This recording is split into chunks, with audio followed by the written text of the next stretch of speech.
Hello everyone, स्वागत है आपका हमारे चैनल एसएससी बुक एसबी में। तो दोस्तों आज की इस वीडियो में हम लोग डिस्कस करने वाले हैं सीजीएल टीयर 2 का एग्जामिनेशन जो कि 2023 में प्रीवियस ईयर हुआ था। तो इसमें हम लोग देखने वाले हैं कि जनरल अवेयरनेस के कैसे क्वेश्चन पूछे जाते हैं और आपको आने वाले इस एग्जाम में टीयर 2 के एग्जाम में किस तरह से क्वेश्चन को याद करके जाना चाहिए या फिर पढ़ के जाना चाहिए। तो आइए चलिए अपनी वीडियो को स्टार्ट करते हैं।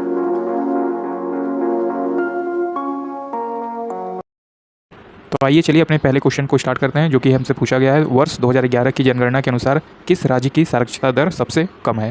तो इसमें आपसे बताना है कि किसका लिटरेसी रेट किस स्टेट का सबसे कम रहा है 2011 के अनुसार। तो वो बिहार स्टेट था हमारा, वहाँ का लिटरेसी रेट जो साक्षरता दर है वो सबसे कम है।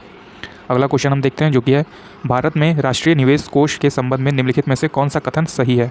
तो पहला कथन देखते हैं, इसे 2005 में बनाया गया। दूसरा कथन है हमारा, इसकी वार्षिक आय के 75% का उपयोग स्वास्थ्य, शिक्षा और रोजगार को प्रोत्साहित करने वाली योजनाओं में किया जाना था। और तीसरा कथन है, इसे 2018 में भंग कर दिया गया था। तो इसमें हमारा पहला और दूसरा कथन जो है वो सही है। तो इसलिए आपका ऑप्शन 3 हो जाएगा कि इसे 2005 में बनाया गया और इसका जो 75% है वो शिक्षा और रोजगार और प्रोत्साहित करने वाली योजनाओं में किया जाना था। अगला क्वेश्चन देखते हैं हम लोग, आप उस प्रकार की औषध को क्या कहते हैं जो प्राकृतिक संदेशवाहक की नकल करके ग्राही को सक्रिय कर देती है। तो ये कौन से प्रकार की औषधि होती है, तो ये होता है एगोनिस्ट। तो आप इसे याद रखेंगे कि एगोनिस्ट औषधि जो है वो संदेशवाहक की नकल करके उसे एक्टिव कर देता है, मतलब सक्रिय कर देता है। अगला क्वेश्चन है हमारा, पहचाने कि भारत में कृषि के संबंध में निम्नलिखित में से कौन सा कथन सही है। तो मेंस के एग्जाम में दोस्तों ऐसे क्वेश्चन आपसे ज़्यादा पूछे जाएंगे जिसमें कथन दिया हो और आपको बताना हो कोई पहला कथन सही है या फिर पहला दूसरा सही है या फिर सिर्फ पहला सही है। तो इस टाइप के क्वेश्चन काफ़ी इंपॉर्टेंट है। तो इसलिए आप जो मेंस की तैयारी कर रहे हैं तो जीके जीएस थोड़े अच्छे लेवल पर पढ़ के जाइए। पहला जो कथन है हमारा, भारत में रबी की फसल अक्टूबर से दिसंबर तक बोई जाती है और अप्रैल से जून तक काट लिया जाता है। दूसरा कथन है हमारा, भारत में रबी के दौरान उगाई जाने वाली महत्वपूर्ण फसलें धान, मक्का, चना, सोयाबीन और सरसों हैं। अगला कथन है, औस, अमन और बोरो असम, पश्चिम बंगाल और उड़ीसा में धान की 3 फसलें हैं। तो इसमें से कौन सा कथन सही है। तो पहला कथन सही है और तीसरा कथन सही है जो कि ऑप्शन नंबर फर्स्ट में दिया है। तो भारत में जो रबी की फसल है इसे आप याद रखेंगे कि अक्टूबर से दिसंबर के महीने के बीच जो है वो बोई जाती हैं और अप्रैल और जून के बीच में ये काट लिया जाता है। तो ये कौन सी फसल है, रबी की फसल है। तो आप इसे याद रखेंगे। और औस, अमन और बोरो असम, पश्चिम बंगाल और उड़ीसा में धान की ये 3 फसलें हैं। अगला क्वेश्चन है हमारा, भारतीय संविधान के किस भाग में कल्याणकारी राज्य का विचार है। तो भारत के किस भाग में है, संविधान के किस भाग में है, तो राज्य के नीति निर्देशक तत्व जिसे डीपीएसपी भी कहते हैं, तो उस भाग में है कल्याणकारी राज्य का विचार दिया गया है। अगला क्वेश्चन है हमारा, किस वैज्ञानिक के सुझाव दिया था कि चुंबक को भी धारावाही चालक पर समान और विपरीत बल लगाना चाहिए। तो ये किस वैज्ञानिक ने दिया था, तो आंद्रे मैरी एम्पियर। तो इनका नाम था आंद्रे मैरी एम्पियर ने ये सुझाव दिया था कि चुंबक जो है उसे धारावाही चालक पर समान और विपरीत बल लगाना चाहिए। अगला क्वेश्चन फिर से हमारा स्टेटमेंट वाला है जो आपको पहचानना कि कौन सा कथन सही है या फिर कौन सा कथन सही नहीं है। इसमें आपसे पूछा है कि ये इनमें से कौन सा कथन जो है वो सही है। तो हम देखते हैं, पहला कथन, हिंदुस्तान कॉपर लिमिटेड को 9 नवंबर 1967 को निगमित किया गया था। दूसरा कथन है हमारा, खेतड़ी कॉपर कॉम्प्लेक्स केकेसी जिसे कहेंगे राजस्थान में स्थित है और मिनरल एक्सप्लोरेशन कंसल्टेंसी लिमिटेड का मुख्यालय जयपुर में स्थित है। तो हम देखते हैं कि कौन सा कथन सही है। तो पहला और दूसरा जो कथन है वो सही है। हिंदुस्तान कॉपर लिमिटेड का जो गठन है वो 9 नवंबर 1967 को किया गया था और खेतरी कॉपर कॉम्प्लेक्स केकेसी ये राजस्थान में स्थित है। तो ये दोनों कथन दोस्तों सही है। तो आपका ऑप्शन जो सही हो जाएगा वो 4 है जिसमें पहला कथन और दूसरा कथन सही दिया गया है। अगला क्वेश्चन देखते हैं, भीमबेटका पुरा पाषाण काल का एक प्रसिद्ध स्थल है भारत के, ये किस राज्य में है। तो ये भीमबेटका जहाँ पे पड़ती है वो राज्य है मध्य प्रदेश। तो आप याद रखेंगे कि भीमबेटका इस समय मध्य प्रदेश में स्थित है। अगला क्वेश्चन देखेंगे हम, दिल्ली सल्तनत काल में तबाकत ए नसीरी की रचना किसने की। तो दिल्ली सल्तनत के काल में इसकी रचना किया था मिनाज उस सिराज ने। तो तबाकत ए नसीरी की रचना किसने की थी, मिनाज उस सिराज ने किया हुआ था। अगला क्वेश्चन है दोस्तों हमारा, उस प्रकार के मौसम की पहचान करें जो भारत के 4 मौसमों का हिस्सा नहीं है। तो इसमें से आपको बताना है कि ये भारत के 4 मौसमों में से एक नहीं है। तो ये कौन सा मौसम है, दक्षिण पूर्व मानसून का मौसम। जो दक्षिण पूर्व मानसून का मौसम है वो भारत के 4 मौसमों का जो है हिस्सा नहीं माना जाता इसे। अगला क्वेश्चन है हमारा, वह कौन सा अधिनियम है जिसे मार्ले मिंटो सुधार के नाम से भी जाना जाता है। तो भारतीय परिषद अधिनियम 1909 जो है वो मार्ले मिंटो सुधार के नाम से भी जाना जाता है। अगला क्वेश्चन है हमारा, निम्नलिखित में से किसका गठन भारतीय संविधान के अनुच्छेद 280 के तहत किया गया था। तो 280 के अनुच्छेद में क्या बताया गया है कि वित्त आयोग होना चाहिए। तो आप इसे याद रखेंगे कि भारतीय संविधान के अनुच्छेद 280 में वित्त आयोग के बारे में बताया गया है। अगला क्वेश्चन देखते हैं, भारत के सेवानिवृत्त राष्ट्रपति के लाभों के संबंध में निम्नलिखित में से कौन सा कथन सही है। तो इसमें आपको राष्ट्रपति के जो लाभ होते हैं उनके बारे में कथन जो है वो सही बताना है। तो भारत के पूर्व राष्ट्रपति भी 2.5 लाख की मासिक पेंशन के हकदार होंगे। दूसरा जो बी वाला कथन है, वे एक निजी सचिव, एक निजी सहायक और एक अतिरिक्त निजी सचिव, 2 चपरासी और प्रतिवर्ष 1 लाख तक के कार्यालय व्यय सहित एक सचिवीय स्टाफ के हकदार हैं। तीसरा ऑप्शन है, वे रेल, हवाई या स्टीमर द्वारा एक व्यक्ति के साथ भारत में कहीं भी उच्चतम श्रेणी की निःशुल्क यात्रा के भी हकदार हैं। तो आप देख रहे होंगे कि राष्ट्रपति के जो लाभ होते हैं तो वो ये तीनों हैं। तो आपका जो ऑप्शन सही हो जाएगा वो पहला ए, बी और सी, ये तीनों ऑप्शन जो है, ये तीनों कथन वो सही माने जाएंगे। पता है हमारा सही कथन की पहचान कीजिए। तो इसमें आपको बताना है कि कौन सा कथन जो है सही है। तो तीसरा ऑप्शन है, तार का प्रतिरोध तार की लंबाई और अनुप्रस्थ काट पर निर्भर करता है। तो ये कथन जो है वो सही है। ये फिजिक्स से पूछा हुआ एक क्वेश्चन है, तो फिजिक्स भी आप थोड़ा अच्छे से पढ़ के जाइएगा। इसमें 2 से 3 क्वेश्चन आपको फिजिक्स के मिल सकते हैं। अगला क्वेश्चन आता है दोस्तों हमारा, निम्नलिखित में से किस विटामिन की कमी से घावों से अत्यधिक रक्तस्राव होता है। रक्तस्राव मतलब रक्त का बहना या फिर रक्त ज़्यादा बहना, वो किस विटामिन की कमी से होता है। तो विटामिन के की कमी से जो होता है वो रक्त का अधिक बहाव हो सकता है। कि अगर आपको चोट लगती है तो आपके शरीर में अगर विटामिन के की कमी है तो आपके जो शरीर से खून बहेगा वो थोड़ा ज़्यादा बह सकता है। अगला क्वेश्चन है हमारा, निम्नलिखित में से किसे पूंजीगत व्यय माना जाता है। तो किसे पूंजीगत व्यय माना जाता है। स्कूल की इमारत का निर्माण करना, ये पूंजीगत व्यय माना जाता है। क्योंकि अगर आपने एक बार स्कूल का इमारत जो है उसको बना लिया तो वो जब तक उसे तोड़ा नहीं जाता तब तक वो पूंजीगत तरह से काम किया जा सकता है, उसकी वैल्यू लगाई जा सकती है, उसे बेचा जा सकता है, मतलब किसी भी तरह से उससे पैसा बनाया जा सकता है। तो इसलिए वो पूंजीगत व्यय माना जाता है। स्कूल की इमारत हो या फिर कोई भी इमारत हो, बिल्डिंग हो, उसे पूंजीगत व्यय ही माना जाएगा। निम्नलिखित में से कौन सा 1897 में खोजा गया पहला विटामिन बी था। तो जो 1857 में खोजा गया पहला बी विटामिन था वो थायमीन था। तो आप इसे याद रखेंगे कि जो पहला बी विटामिन खोजा गया उसका नाम थायमीन था। अगला क्वेश्चन है हमारा, भारत में पहली बार प्राक्कलन समिति का गठन किस वर्ष में किया गया। तो किस वर्ष में किया गया, 1950 में किया गया था पहली बार प्राक्कलन समिति का गठन। नीचे वनीकरण के संबंध में कुछ कथन दिए हैं। तो वनीकरण से बाढ़ को रोका जा सकता है, वनीकरण हमारे परितंत्र और संतुलित कर सकते हैं। तो ये पूछा गया है, क्या वन से बाढ़ रोका जा सकता है, बहुत सारे वन लगाया जाए, या फिर वन से हमारे परितंत्र को संतुलित किया जा सकता है जो हमारे आसपास का वायुमंडल है। तो हाँ, ये दोनों कथन सही हैं। तो इसलिए आपका ऑप्शन भी पहला हो जाएगा, जिसमें ए और बी ये दोनों कथन सही दिए गए हैं कि वनीकरण ज़्यादा होने से बाढ़ रोका जा सकता है और वनीकरण मतलब ज़्यादा पेड़ पौधे लगाने से हमारा जो आसपास का माहौल है वो संतुलित बना रह सकता है। तो पहला और दूसरा कथन जो है वो सही है। निम्नलिखित में से कौन सा अपरद को सरल अकार्बनिक पदार्थों में निम्नीकृत कर सकता है। तो ये कौन सा अकार्बनिक पदार्थ है, तो कवकीय एंजाइम। तो कवकीय एंजाइम जो है वो सरल कार्बनिक पदार्थों को निम्नीकृत कर सकता है। अगला क्वेश्चन आता है हमारा, जफ़र खां दिल्ली सल्तनत के निम्नलिखित में से किस शासक का प्रसिद्ध सेनापति था। तो ये हिस्ट्री से क्वेश्चन है, तो आप देख लीजिए, इसका आंसर होगा अलाउद्दीन खिलजी। जो अलाउद्दीन खिलजी है वो दिल्ली सल्तनत के किस शासक का सेनापति था, तो अलाउद्दीन खिलजी था वो। भारतीय संविधान का कौन सा अनुच्छेद यह बताता है कि यह भारतीय नागरिक को किसी भी रेस्टोरेंट, सड़क या सार्वजनिक स्थान का उपयोग करने का अधिकार देता है। तो अनुच्छेद 15 का 2 या फिर 15 का ख जो है वो ये बताता है कि आप किसी भी रेस्टोरेंट, सड़क या सार्वजनिक स्थान पर जाकर वहाँ की चीज़ों का उपयोग कर सकते हैं। ये आपको अनुच्छेद में बताया गया है, ये आपको भारतीय संविधान में मौजूद मिलेगा। अगला क्वेश्चन है हमारा, भारत के संविधान का कौन सा अनुच्छेद उच्च न्यायालय को रिट जारी करने का अधिकार देता है। तो कौन सा ये अनुच्छेद है हमारा, तो अनुच्छेद 226 जो है वो उच्च न्यायालय को रिट जारी करने का अधिकार देता है। अगला क्वेश्चन है हमारा, रक्त में हीमोग्लोबिन बनाने के लिए निम्न में से क्या आवश्यक है। तो सबसे आवश्यक चीज़ होती है आयरन। तो आप याद रखेंगे कि आयरन जो है वो रक्त में हीमोग्लोबिन बनाने के लिए सबसे ज़्यादा आवश्यक है। अगला क्वेश्चन है, हम देखेंगे निम्नलिखित में से कौन सी पुस्तक रोमन लिखित वरिष्ठ प्लिनी या फिर प्लिनी द एल्डर द्वारा लिखा गया था। तो नेचुरल हिस्ट्री जो है वो प्लिनी द एल्डर द्वारा लिखा गया था। आप इसे याद रखेंगे कि ये रोमन लेखक पुस्तक है जिसका नाम प्लिनी द एल्डर है, इसके द्वारा लिखा गया ये नेचुरल हिस्ट्री है। तो इस पुस्तक का नाम है नेचुरल हिस्ट्री। अगला क्वेश्चन है हमारा, वर्ष 1787 में 1787 में किस नियम का अध्ययन किया गया जिसमें कहा गया था कि गैस का आयतन उसके परम तापमान के साथ बढ़ता है तथा उसका परम तापमान घटने पर उसका आयतन भी घट जाएगा। तो ये किस नियम के अनुसार बताया गया था, तो चार्ल्स का नियम जो है उसके अनुसार ये पता लगाया गया था कि जैसे ताप बढ़ेगा तो वो आगे उसका जो तापमान है वो बढ़ेगा और अगर ताप घट जाता है तो उसका आयतन भी जो है वो घट जाएगा। तो ये कौन से नियम के अनुसार, तो चार्ल्स के नियम के अनुसार ये बताया गया था 1787 में।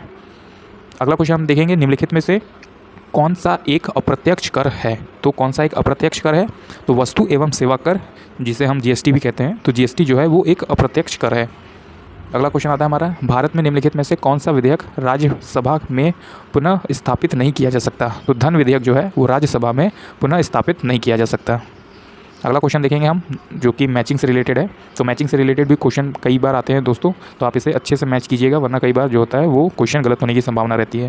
जैसे आपसे पूछा गया है कि बॉक्साइट का जो भंडार क्षेत्र है वो कहाँ माना गया है, या अभ्रक का कहाँ है, कोयला और तांबा का कहाँ पे है। तो हम देखेंगे कि ऑप्शन नंबर 4 जो है, पहला का ए जो बॉक्साइट है वो कहाँ पे है, लोहर दगा पे है।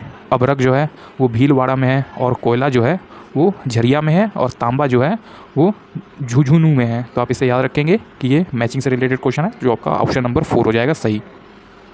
अगला क्वेश्चन आता है दोस्तों हमारा, जो कि जंतुओं के किस समूह का नाम उसकी कांटेदार त्वचा के कारण रखा गया है, और इनमें विशिष्ट जल संवहन नाल तंत्र पाया जाता है जो उसके चलन में सहायक है। तो ये कौन सा ऑप्शन सही हो जाएगा हमारा, तो ये हो जाएगा इकाइनोडर्मेट्रा। तो इकाइनोडर्मेट्रा जो है वो इस क्वेश्चन का राइट आंसर हो जाएगा। ये उनके कांटेदार त्वचा के कारण रखा गया है इनका नाम। तो आप इसे याद रखेंगे कि किस समूह का नाम उनके कांटेदार त्वचा के कारण रखा गया है, तो इकाइनोडर्मेट्रा। अगला क्वेश्चन देखेंगे हम, जो कि है 1853 में बम्बई और ठाणे के बीच पहली बार ट्रेन चलाया गया था, तो इसकी जो दूरी थी वो लगभग कितनी थी। तो बम्बई और ठाणे के बीच जब 1853 में पहली बार रेलवे चली तो उसकी जो दूरी थी वो 34 किलोमीटर थी। अगला क्वेश्चन है हमारा, वर्ष 2011 के जनगणना के अनुसार निम्न में से किस राज्य की प्रजनन दर भारत में सर्वाधिक थी, मतलब सबसे ज़्यादा थी। तो बिहार का जो प्रजनन दर है वो 2011 सेंसस के दौरान सबसे ज़्यादा था, सबसे हाईएस्ट था। अगला क्वेश्चन है, यौगिकों के एक वर्ग की पहचान कीजिए जिसमें एक कार्यात्मक समूह OH होता है। तो ये कौन सा वर्ग है, तो ये अल्कोहल वर्ग है। तो आप इसे याद रखेंगे कि अल्कोहल वर्ग जो है उसमें जो कार्यात्मक समूह है वो OH होता है। अगला क्वेश्चन आता है दोस्तों हमारा, भारतीय संविधान का अनुच्छेद 148 डैश के एक स्वतंत्र कार्यालय का उपबंध कराता है। तो ये कौन सा 148 है, भारत में नियंत्रक एवं महालेखा परीक्षक होना ज़रूरी है। तो ये 148 जो है वो उन्हीं के बारे में बताता है कि भारत में नियंत्रक एवं महालेखा परीक्षक होना चाहिए। अगला क्वेश्चन देखेंगे हम, भारत में केंद्र और राज्य सरकारों की सभी प्राप्तियों और व्यय की समरीक्षा करने की जिम्मेदारी निम्नलिखित में से किसकी होती है। तो नियंत्रक एवं महालेखा परीक्षक की, जिसे कंप्यूटर एंड ऑडिटर जनरल के नाम से भी जाना जाता है। अगला क्वेश्चन है हमारा, माल की प्राप्ति आपूर्ति सुनिश्चित करने हेतु अलाउद्दीन खिलजी के अधीन किस अधिकारी के लिए व्यापारियों द्वारा रजिस्टर बनाया रखना आवश्यक था। तो साइना ए मंडी। तो इसका जो राइट आंसर हो जाएगा वो साइना ए मंडी हो जाएगा। अगला क्वेश्चन आता है दोस्तों हमारा, जो कि मैचिंग से रिलेटेड है। तो इसमें आपको बताना है कि जो हमारा कुछ इंस्टीट्यूशन है, संस्थान है, वो उनका मुख्यालय कहाँ पे है। तो जैसे ICAR का मुख्यालय कहाँ है, ICAR कॉटन रिसर्च कहाँ है, ICAR राइस रिसर्च इंस्टीट्यूट कहाँ है, और ICAR जो है वो हॉर्टिकल्चर रिसर्च इंस्टीट्यूट कहाँ पे है। तो आइए हम देखते हैं जो किसका ऑप्शन नंबर 3 हो जाएगा, कि जो इंस्टीट्यूट ऑफ एरिड हॉर्टिकल्चर है वो बीकानेर में है। फिर उसके बाद दूसरा बी वाला है कॉटन रिसर्च, जो कॉटन रिसर्च है वो नागपुर में है। और जो सी है राइस रिसर्च इंस्टीट्यूट, ये कटक में है। और हॉर्टिकल्चरल रिसर्च ये बेंगलुरु में है। तो इस हिसाब से इसमें अभी सब सामने सामने दिए गए हुए हैं, तो आप इसे याद रख सकते हैं कि जो लिखा हुआ है उसी के ठीक सामने उसका मुख्यालय है। इसमें आपको डायरेक्ट सीधे सीधे मैच करना था। अगला क्वेश्चन है हमारा, उस समूह की पहचान कीजिए जिसमें आने वाले पादपों की शारीरिक संरचना स्पष्ट नहीं होती। इन पादपों को सामान्य शैवाल कहा जाता है और ये पौधे मुख्य रूप से जलीय होते हैं। तो ये कौन से ग्रुप में आते हैं, तो ये थैलोफाइटा ग्रुप में आते हैं। तो इन्हें कौन सा शैवाल कहा जाता है, थैलोफाइटा। अगला है, नोबेल पुरस्कार विजेता ग्लेन टी सीबोर्ग के सम्मान में अमेरिकी शोधकर्ताओं द्वारा किस कृत्रिम तत्व को अस्थायी रूप से सीबोर्गियम नाम दिया गया। तो जो तत्व 106 था उनको सम्मान देने के लिए वो स्थायी तौर पे वो सीबोर्गियम नाम उन्हें दिया गया था, उस तत्व 106 को। राष्ट्रीय जनगणना में भारत के भीतर डैश समूहों की पहचान नहीं की जाती है। तो नृजातीय, तो जो नृजातीय होते हैं उनके समूहों की पहचान नहीं की जाती है। 10वां क्वेश्चन है हमारा, हाइड्रोजन आवर्त सारणी के किन दो समूहों के गुणों से मेल खाता है। तो समूह 1 और समूह 17 जो है वो लगभग सिमिलर हैं। तो आप इसे याद रखेंगे कि हाइड्रोजन आवर्त सारणी के किन दो समूहों के गुणों से मेल खाता है। तो समूह 1 के गुण और समूह 17 के गुण लगभग सिमिलर देखे जाते हैं। अगला क्वेश्चन है हमारा, मैचिंग से रिलेटेड है, कि आपको बताना है कि कौन सा ऋतु जो है वो हिंदी कैलेंडर के अनुसार आता है। तो बसंत ऋतु, ग्रीष्म ऋतु, वर्षा और शरद ऋतु। तो इसमें हम लोग देखेंगे कि पहला जो है ए वाला ऑप्शन बसंत ऋतु जो है वो आता है हमारा चैत्र या वैशाख के महीने में आता है। ठीक, जो दूसरा ग्रीष्म ऋतु है ये आता है हमारा ज्येष्ठ आषाढ़ के महीने में। फिर अगला है हमारा वर्षा, तो वर्षा ऋतु आती है हमारी श्रावण से भाद्र तक। और फिर शरद ऋतु आता है हमारा अश्विन से कार्तिक तक। तो आप इसे याद रखेंगे कि पहला जो है बसंत ऋतु चैत्र से वैशाख तक आता है। फिर ग्रीष्म ऋतु आता है ज्येष्ठ से आषाढ़ तक। फिर वर्षा ऋतु आती है हमारे श्रावण से भाद्र तक। फिर शरद ऋतु ठंड का मौसम जो है वो अश्विन से कार्तिक तक आता है। अगला क्वेश्चन है दोस्तों हमारा, 1935 में निम्नलिखित में से किसने शैवाल की संरचना और उनके प्रजनन तंत्र की व्याख्या की थी? तो उनका नाम था F.E. फ्रिट्स। तो आप इन्हें याद रखेंगे कि F.E. फ्रिट्स ने शैवाल की संरचना और उनके प्रजनन तंत्र की व्याख्या की थी। अगला क्वेश्चन है हमारा दोस्तों, प्रेरित धारा उच्चतम होती है जब कुंडली की गति की दिशा चुंबकीय क्षेत्र के लंबवत, जो ऑप्शन नंबर 4 में दिया गया है, चुंबकीय क्षेत्र के लंबवत होती है। तो आप इसे याद रखेंगे कि प्रेरित धारा उच्चतम होती है जब कुंडली की गति दिशा चुंबकीय क्षेत्र के लंबवत होती है। भारतीय संविधान के अनुच्छेद 32 और 226 के तहत कितने प्रकार की रिट जारी कर सकती है? तो ये रिट जो है वो 5 प्रकार की जारी कर सकती है। तो आप इसे याद रखेंगे कि जो भारतीय संविधान के अनुच्छेद 32 और 226 के तहत जो है वो कितने प्रकार के रिट जारी करेंगे? तो 5 प्रकार के रिट जो हैं वो जारी कर सकते हैं। अगला है हमारा, दिल्ली और पटना के बीच चलने वाली गर्म सूक्ष्म पीड़ादायक पवनों का नाम क्या है? तो अगर आप दिल्ली, पटना और यूपी जैसे जगहों में रहते हैं तो आप देखते होंगे कि गर्मी के मौसम में 12 बजे से 4 बजे के बीच काफ़ी लू चलती है, मतलब गर्म हवा चलती है। तो आप इसे याद रखेंगे कि इस हवा को जो नाम दिया गया है वो लू है। अगला क्वेश्चन है हमारा, आप उन दवाओं को क्या कहते हैं जो ग्राही की सतह पर आबंधित होकर इससे प्राकृतिक कार्य में विरोध उत्पन्न करती है? तो विरोधी, जिसे आप एंटीडोट भी समझ सकते हैं। जैसे आपको कोई बीमारी या वायरस हो गया तो आपको वो दवा दी जाएगी जो उससे लड़ने में उससे मदद करे, उसका विरोधी हो, मतलब कि एंटीडोट टाइप का हो। तो आप इसे याद रखेंगे कि उसका नाम है विरोधी या फिर एंटीडोट। फिर अगला है क्वेश्चन हमारा, कॉलम सुमेलित कीजिए, मतलब मैचिंग से है। तो आपको बताना है पोषक तत्व और उनके कौन से उदाहरण हैं। तो प्रोटीन, उसका उदाहरण कौन सा है? कार्बोहाइड्रेट, उसका उदाहरण वसा और खनिज पदार्थ। तो हम देखते हैं प्रोटीन का जो सबसे अच्छा उदाहरण है वो मायोसिन है, तो पहला का चौथा हो जाएगा। बी हम देखेंगे कार्बोहाइड्रेट, ये पहला, बी का तीसरा हो जाएगा, तो कार्बोहाइड्रेट हो जाएगा शर्करा। वसा देखेंगे, सी का दूसरा हो जाएगा कोलेस्ट्रॉल, वसा जो है वो कोलेस्ट्रॉल। और फिर डी देखेंगे खनिज पदार्थ, वो हो जाएगा कैल्शियम और फास्फोरस। तो आप इसे याद रखेंगे कि पोषक तत्व और उनके कुछ उदाहरण, कि मायोसिन से हमें प्रोटीन मिलेगा, फिर कार्बोहाइड्रेट जो है वो शर्करा से मिलेगा हमें, वसा जो है उसमें कोलेस्ट्रॉल, और खनिज पदार्थ जो है वो कैल्शियम और फास्फोरस। अगला क्वेश्चन है हमारा, पंजाब में वर्षा का कारण बनने वाले भूमध्य सागरीय क्षेत्र से उत्पन्न होने वाली शीतोष्ण कटिबंधीय चक्रवातों से किन फसलों को लाभ होता है? तो ये रबी की फसलें जो होती हैं वहाँ पर भूमध्य सागर से उत्पन्न होने वाले शीतोष्ण कटिबंधीय चक्रवातों से रबी की फसलों को लाभ होता है। अगला क्वेश्चन आता है हमारा, विश्व स्वास्थ्य संगठन WHO का संविधान लागू कब हुआ था? यह वह तिथि है जिसे अब हम प्रत्येक वर्ष विश्व स्वास्थ्य दिवस के रूप में मनाते हैं। तो WHO का संविधान लागू हुआ था 7 अप्रैल 1948 को, और इसी दिन के उपलक्ष्य में हम लोग मनाते हैं विश्व स्वास्थ्य दिवस। तो आप इसे याद रखेंगे कि WHO संविधान लागू हुआ था 7 अप्रैल 1948 और विश्व स्वास्थ्य दिवस भी इसी दिन मनाया जाता है, 7 अप्रैल 1948 को। अगला है हमारा, बलबन की उपाधि किसने धारण की? तो उलुग खान ने बलबन की उपाधि धारण की। ये हिस्ट्री से क्वेश्चन है हमारा। तो बलबन की उपाधि किसने धारण की? तो उलुग खान ने बलबन की उपाधि धारण की थी। अगला क्वेश्चन आता है हमारा, निम्नलिखित में से किस अनुच्छेद में पूरे भारत में एक समान सिविल संहिता का उल्लेख है? तो आर्टिकल 44 जो है वो पूरे भारत में एक समान सिविल संहिता का उल्लेख करता है, अनुच्छेद 44। वर्ष 2011 की जनगणना के अनुसार भारत की जनसंख्या डैश थी? तो 1.21 बिलियन, मतलब 121 करोड़ के लगभग भारत की जनसंख्या थी 2011 के जनगणना के अनुसार। अगला क्वेश्चन आता है हमारा, भरत जन के नाम पर इंडिया का नाम रखा गया है, निम्नलिखित में से किस वेद में इस जन का सर्वप्रथम उल्लेख मिलता है? तो भरत के नाम पे ही भारत जैसा नाम रखा गया है और इनका उल्लेख मिलता है हमें ऋग्वेद में। तो आप इसे याद रखेंगे कि जो भरत जन के नाम पर इंडिया का नाम रखा गया जो कि है भारत, और इन्हीं का जो हमें सर्वप्रथम उल्लेख मिलता है वो ऋग्वेद में मिलता है। फिर है अगला हमारा ऑप्शन जो कि है मैचिंग से रिलेटेड। तो आप इसे याद रखेंगे, काट एवं दाह कृषि और उसके संबंधित राज्य, मतलब कुछ प्रसिद्ध कृषियाँ होती हैं, मतलब खेती होती है और वो कुछ प्रसिद्ध राज्य में होती है, संबंधित राज्य उससे दिया गया है, तो आपको उसी को मैच करना है। जैसे दहिया खेती और कुरुआ खेती, बरिंगा खेती और पेंडा खेती। तो ये कैसे कैसे होती है हम देखेंगे। पहला दहिया खेती जो है वो मध्य प्रदेश में फेमस है। फिर दूसरा है हमारा कुरुआ खेती, ये झारखंड में फेमस है। तीसरा बरिंगा खेती, ये उड़ीसा में फेमस है। और चौथा पेंडा खेती जो है ये आंध्र प्रदेश में फेमस है। तो आप इसे याद रखेंगे। अगला क्वेश्चन है हमारा, पूर्व गोदावरी क्षेत्र में कोहा या फिर कोया विद्रोह किस वर्ष हुआ था? तो पूर्व गोदावरी क्षेत्र में कोया विद्रोह 1889 से 1880 के बीच में हुआ था। 1879 से 1880 तक हुआ था। अगला क्वेश्चन है दोस्तों हमारा, ये भी मैचिंग से रिलेटेड है, तो आपको बताना है कि कौन से किससे कौन रिलेटेड है। तो विद्युत धारा जो है वो हमारा ऑप्शन नंबर डी हो जाएगा कि विद्युत धारा एम्पियर से रिलेटेड है। तो पहले का डी हो जाएगा विभवांतर, जो दूसरा है, दूसरे का सी हो जाएगा वोल्ट, विभवांतर वोल्ट से रिलेटेड है। तीसरा धारिता, तो धारिता जो है वो फैराड से रिलेटेड है। और चौथा प्रेरक तत्व जो है वो हेनरी से रिलेटेड है। तो आप इसे याद रखेंगे। अगला क्वेश्चन है हमारा, भारत में राज्य में महाधिवक्ता की नियुक्ति कौन करता है? तो जितने भी बड़े पोस्ट में होते हैं उनके जो नियुक्ति करता है वो या तो राष्ट्रपति करता है या फिर राज्यपाल करते हैं। तो इस क्वेश्चन में आपको याद रखना है कि भारत में जो महाधिवक्ता की नियुक्ति करते हैं वो राज्य का राज्यपाल करता है। आता है हमारा, ये करंट अफेयर से रिलेटेड है दोस्तों क्वेश्चन। तो ये मैंने आपको बताने के लिए लिया है कि जैसे कि 2023 में जो एग्जाम हुए थे उसमें 22 से रिलेटेड करंट अफेयर पूछा गया था, और ये नीचे वाले क्वेश्चन में तो 2021 से रिलेटेड क्वेश्चन जो है वो पूछा गया था करंट अफेयर से। तो जैसे ही आप देख रहे हैं कि 1-2 साल पहले के भी करंट अफेयर पूछे जा रहे हैं, तो जो 2024 का एग्जाम होने वाला है उसके लिए आप मेनली जो है वो 23 का करंट अफेयर याद करके जाइए कि जो मेन करंट अफेयर हुए थे। जैसे 2022 में ये पूछा गया था कि एडटेक समाधान प्रदान करने के लिए नीट 3.0 किसने लॉन्च किया, तो ये शिक्षा मंत्रालय के द्वारा लॉन्च किया गया था।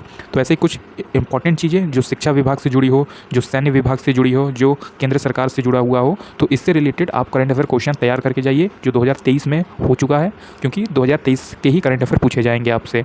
तो उम्मीद है दोस्तों आपको ये वीडियो पसंद आई होगी, और अगर आपको ये वीडियो पसंद आई तो इस वीडियो को एक लाइक ज़रूर कर दीजिएगा, और हमारे इस चैनल एसएससी बुक एसबी को सब्सक्राइब कर लीजिएगा। मैं ऐसे ही ढेर सारी वीडियो आपके लिए लाता रहूँगा जो कि सीजीएल और सीएचएसएल टियर 2 एग्जाम के जीके जीएस क्वेश्चन से रिलेटेड होने वाला है। तो उम्मीद है मिलते हैं आपसे नेक्स्ट वीडियो में, तब तक आप पढ़ते रहिए और हमेशा अपने लक्ष्य की तरफ आगे बढ़ते रहिए।